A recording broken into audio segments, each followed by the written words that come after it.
2025 WNBA Finals presented by YouTube TV. We'll begin with remarks from Commissioner Kathy Engelbert, and then we'll turn it over to question and answer. Please have. Imagine holding the ultimate key, one destined to unlock a billion-dollar destiny. A surefire path toward unparalleled cultural prominence, yet someone deliberately throws it away. This was precisely the scenario facing women's professional basketball. Officials received this ultimate prize, an era-defining prodigy and absolute sensation known as Caitlin Clark. As millions around the globe finally tuned their eyes to the sport, executive leader Kathy Engelbert managed a choice so incredibly ruthless and utterly perplexing that countless supporters, both veterans and newcomers, were left pondering one terrifying thought. Was this organization deliberately destroying its own rise to glory? Throughout previous decades, these teams battled tirelessly for the tiniest scraps of press attention, begging for every single corporate sponsor and ticket sold. Suddenly, a lone athlete appeared, completely rewriting those rules in an instant. The issue extended far beyond merely securing a position on the National Olympic squad. It represented a crucial turning point, capable of shaping female athletics for the upcoming 20 years.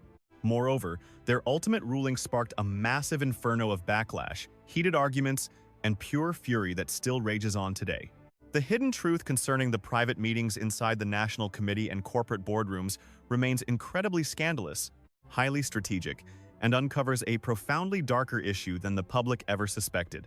Everything started the moment an unprecedented athletic tempest, unlike anything previously witnessed, stepped onto the hardwood.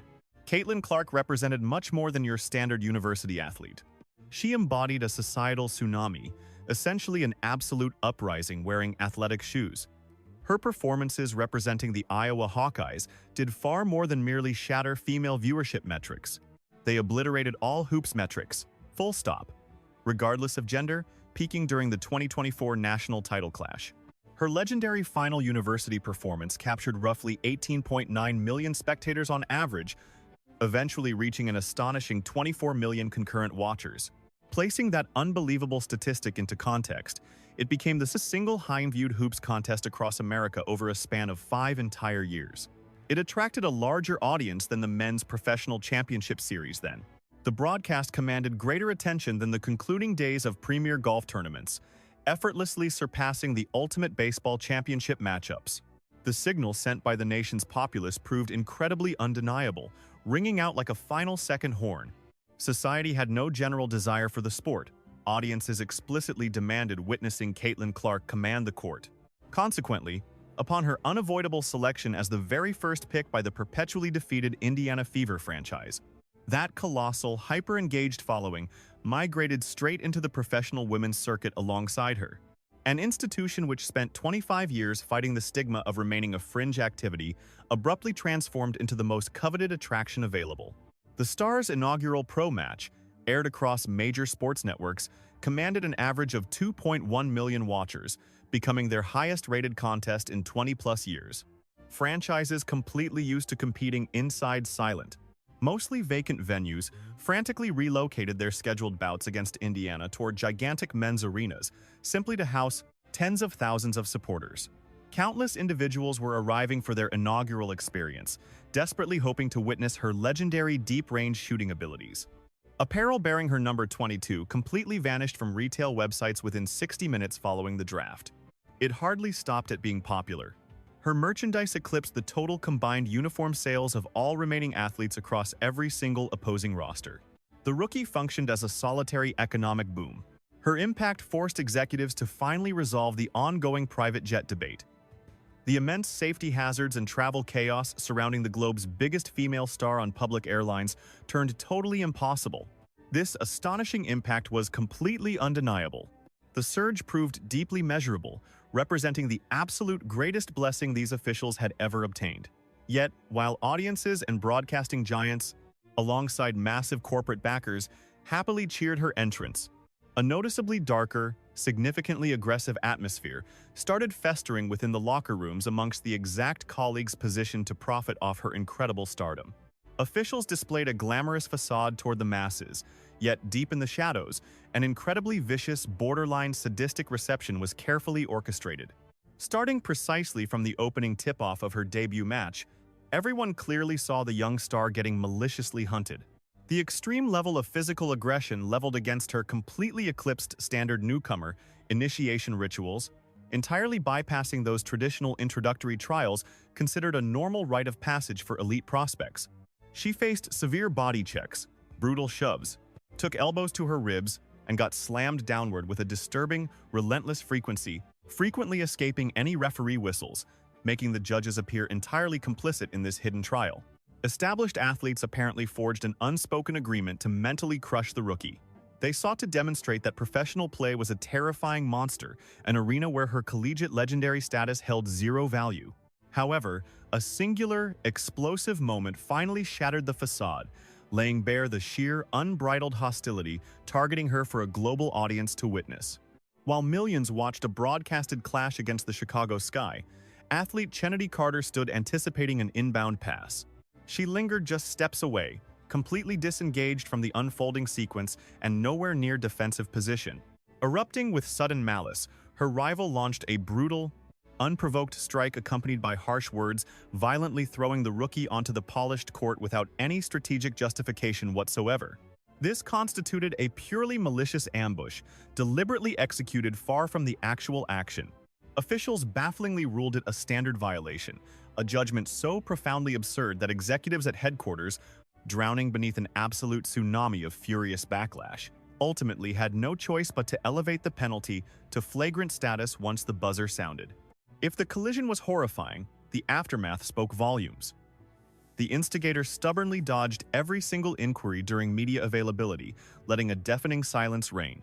Compounding the sheer toxicity, fellow squad member Angel Reese, the rookie's longtime collegiate nemesis, enthusiastically jumped from the sidelines to cheer the savage blow on camera, proving this transcended mere physical competition.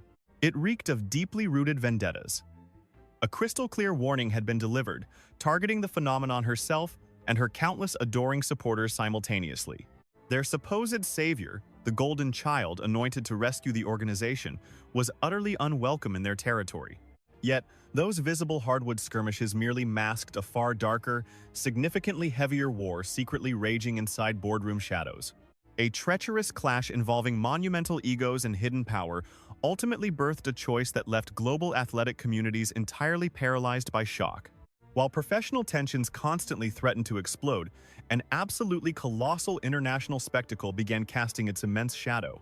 The 2024 Paris Games stood as the ultimate crown jewel for every supreme competitor dreaming of donning national colors.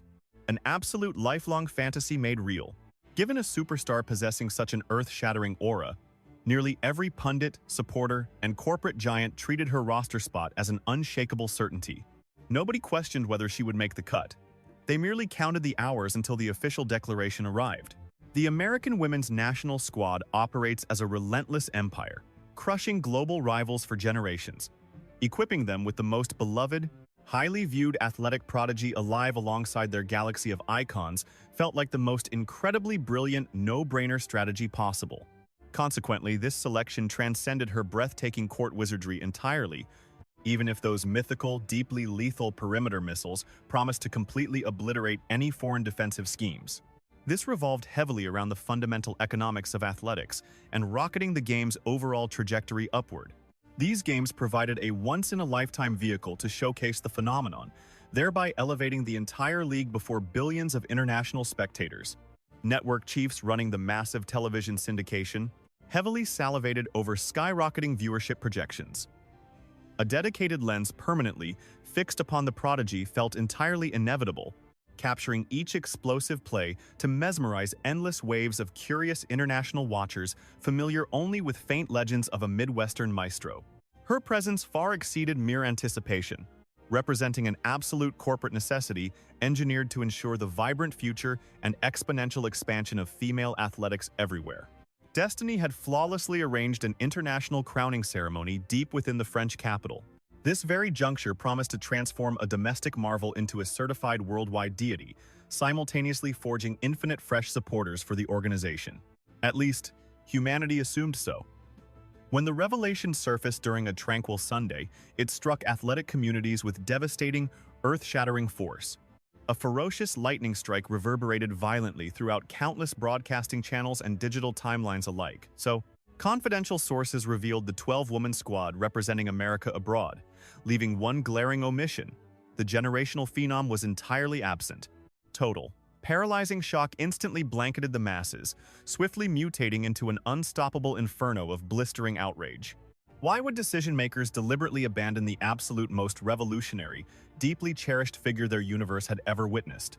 Such a ruling completely obliterated fundamental reasoning, completely discarding competitive strategy, financial brilliance, and basic sanity. Instead, selectors assembled a collection dripping with seasoned veterans and hardened stalwarts. Icons representing the old guard like Diana Taurasi, Brittany Griner, and Breanna Stewart dominated the list. Nobody doubted their elite pedigrees, glittering championship rings, or undeniable athletic merits. Yet none wielded a mere ounce of the magnetic cultural magnetism, the mesmerizing starlight, or the sheer viewership sorcery conjured by the rookie. Nothing remotely compared. Banishing her from the legendary lineup smelled less like a talent-based judgment and profoundly more like a vindictive, shadowy corporate assassination. It played out as a brutally deliberate insult, targeting not merely the prodigy, but the endless seas of fresh disciples she alone dragged into their arena. Millions of devoted fans suddenly learned their favorite phenom was completely shut out of the grandest global tournament. Public outrage erupted immediately with absolute, vicious fury.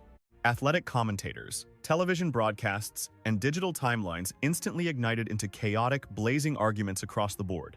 This narrative rapidly escaped the athletic bubble, dominating the very top headlines across mainstream countrywide broadcasting. It blossomed into an explosive dialogue concerning elitist exclusion, bitter workplace envy, and an astonishing, colossal breakdown by top-tier executives. The board finalized their controversial roster, but taking that specific path, they authored an absolute media catastrophe, freely handing heavy ammunition to every vocal cynic who consistently branded the Women's Professional Basketball League as an antiquated, a completely closed-off society fighting modernization while rejecting massive popular glory. Then came the fallout. Formal efforts to justify this exclusion managed to multiply the sheer disaster to astronomical levels.